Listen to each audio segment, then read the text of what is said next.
Vou passar agora a palavra ao próximo orador, o professor Jaime Nogueira Pinto, presidente do Conselho de Administração da Fundação Luso-Africana para a Cultura, professor jubilado do Instituto Superior de Ciências Sociais e Políticas da Universidade Técnica de Lisboa e doutor em Ciências Sociais pela Universidade Técnica de Lisboa. Professor Jaime Nogueira Pinto, é um gosto tê-lo aqui connosco de novo. Muito obrigado.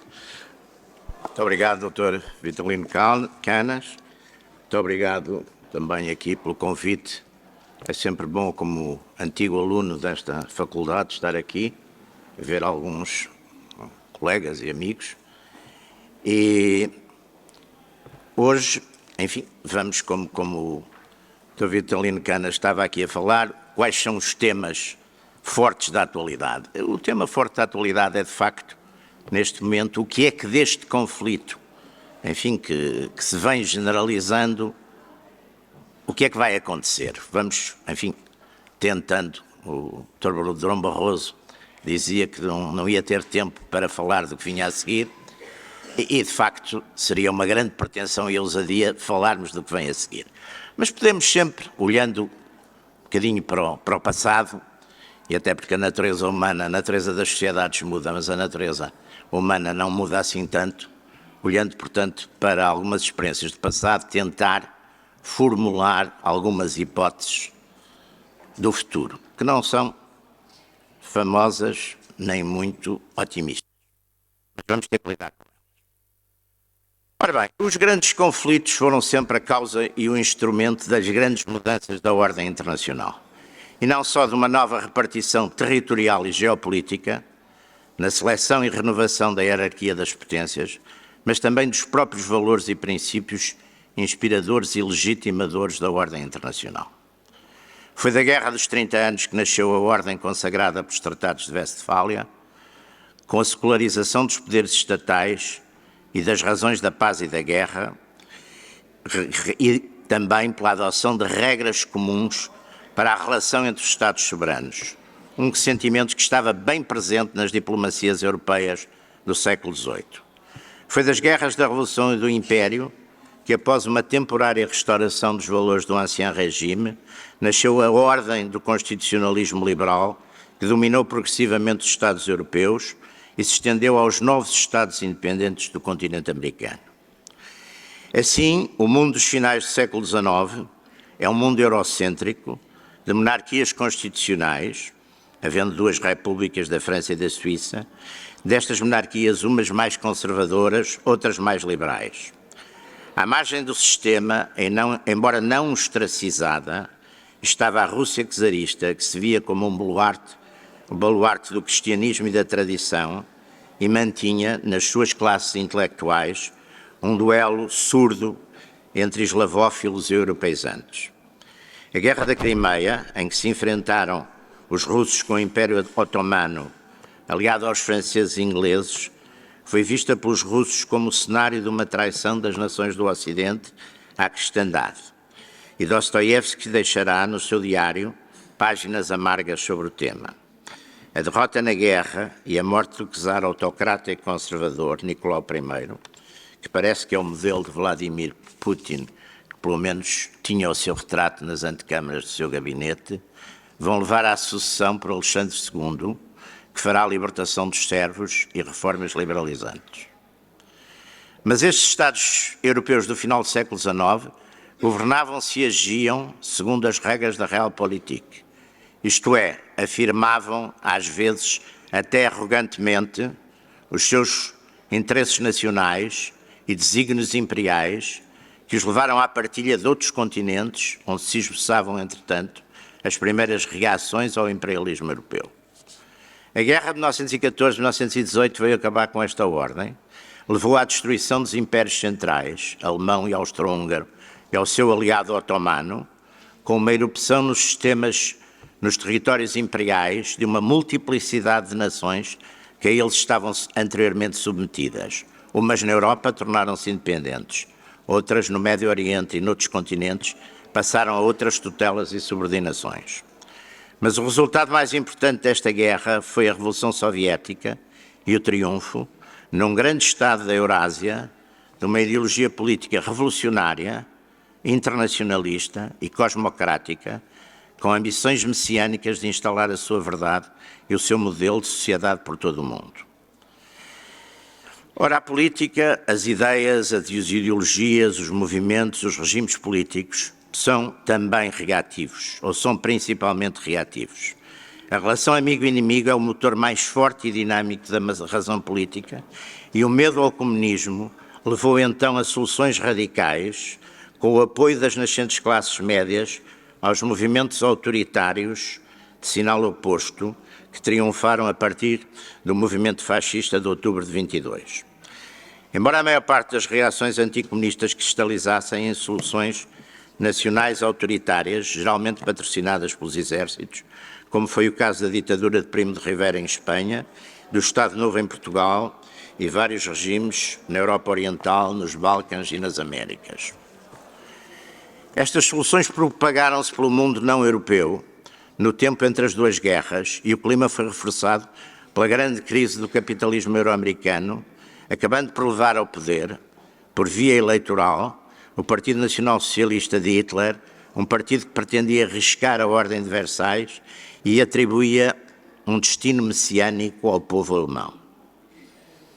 Desta vitória veio a Segunda Guerra Mundial e o fim do mundo eurocêntrico, com a passagem do grande poder político-militar para uma potência da Eurásia, a União Soviética, e outra da América, os Estados Unidos. Assim, a Europa e o mundo ficaram divididos por critérios ideológicos que teoricamente confrontavam um mundo livre, democrático e liberal e um mundo soviético, comunista e totalitário. Só que, ao lado do mundo livre, alinharam muitos poderes iliberais, autoritários, já que a divisão amigo-inimigo se fazia na base do anticomunismo. O desfecho final da Guerra Fria, em 1989-91, aconteceu graças ao isolamento progressivo da União Soviética, conseguido pela administração Reagan, e a aliança nos finais da Guerra Fria dos Estados Unidos com duas potências iliberais. A monarquia religiosa saudita, que ajudou Washington a degradar economicamente a União Soviética, fazendo baixar os preços do petróleo com aumentos de produção, o que levou ao enfraquecimento económico da URSS. E desde os anos 70 havia a abertura de Nixon e Kissinger à China de Mao, criando uma aliança antissoviética que somou o comunismo de Pequim a outros Estados iliberais. Ou seja, a vitória final do Ocidente na Guerra Fria teve como elemento determinante a inclusão na aliança antissoviética de Estados iliberais. Henry Kissinger lembraria e sublinharia isto várias vezes e voltaria à carga recentemente para criticar a perspectiva da administração Biden, pretendendo fazer do atual conflito uma contraposição entre democracias e autocracias.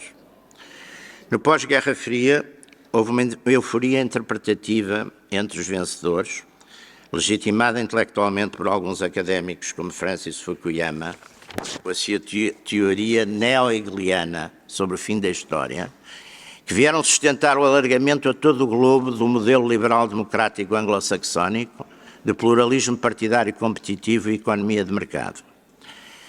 Esta teoria otimista sobre o futuro da humanidade e da sociedade internacional tem vindo a ser desmentida pelos factos dos últimos 30 anos.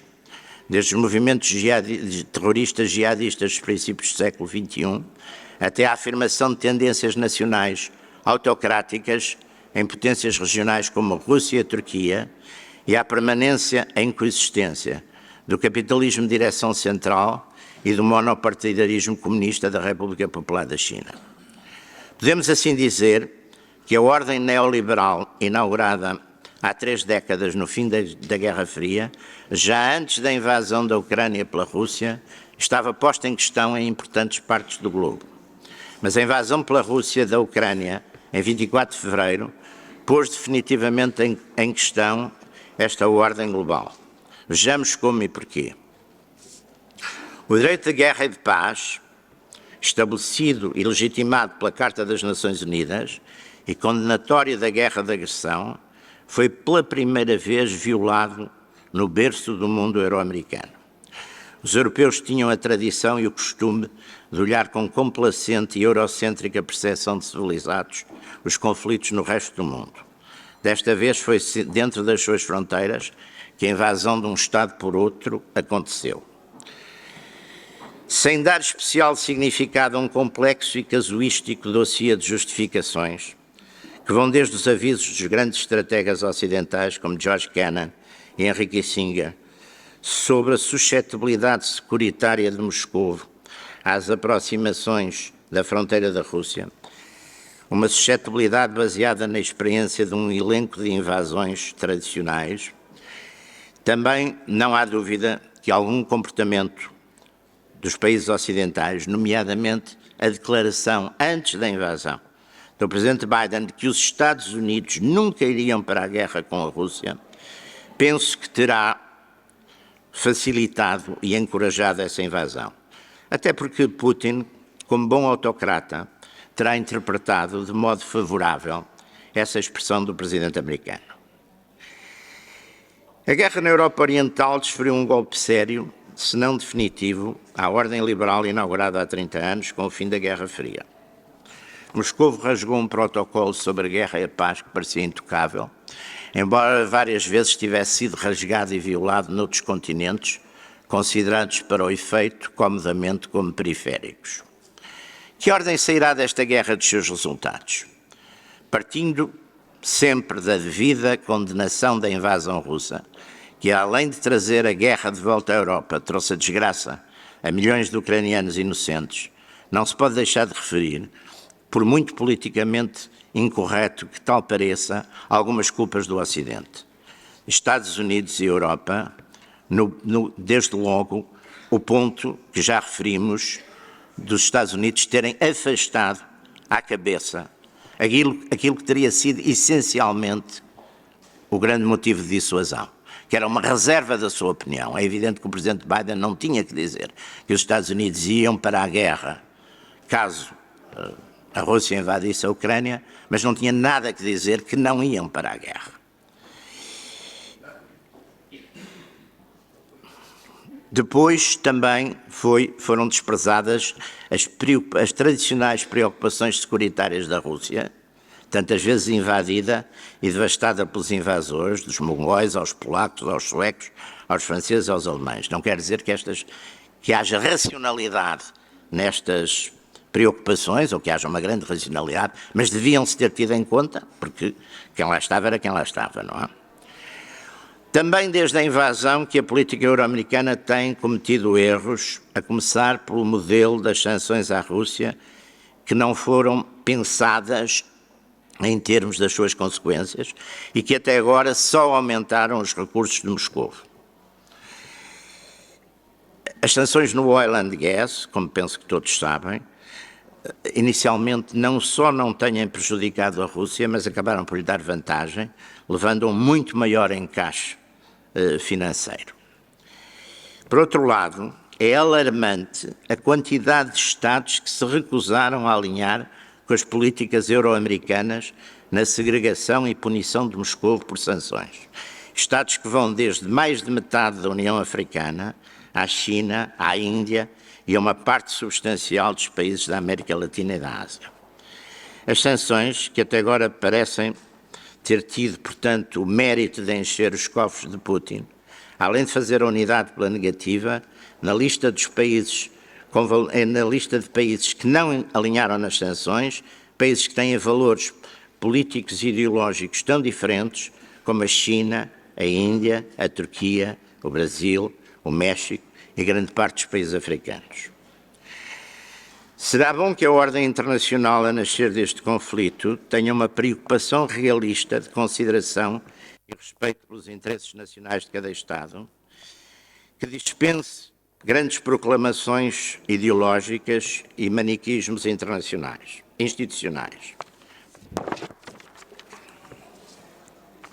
Lamentavelmente, temos que evitar, porque é o que estamos neste momento a assistir, é uma espécie de segunda edição do West Against the Rest, numa desproporção muito significativa se olharmos aos números e à geografia dos Estados alinhados contra Moscovo e aqueles que se mantêm, pelo menos no plano económico, neutros.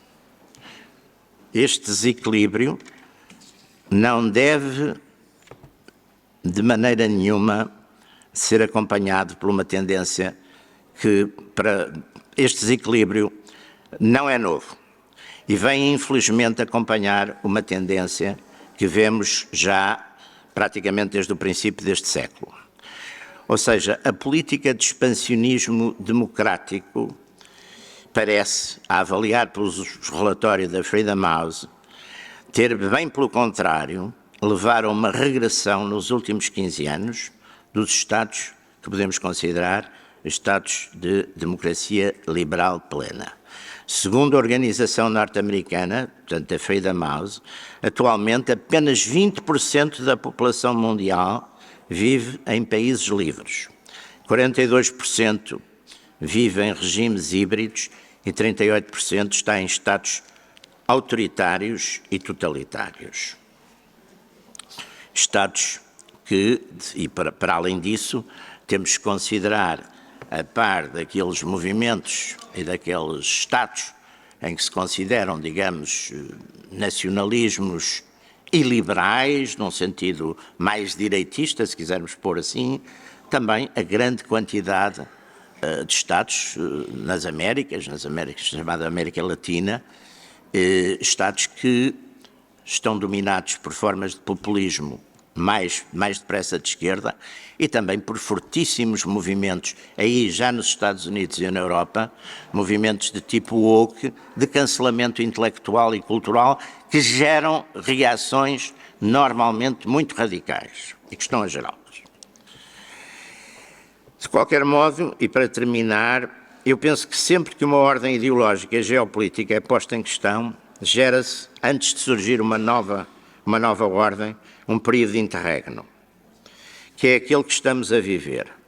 Mas só nos resta esperar que o realismo e a força das coisas contenham euforias e histerias pessimistas, para não termos uma escalada e um alargamento do conflito que venha a pôr em causa a própria ideia e a própria viabilidade da civilização. Muito obrigado.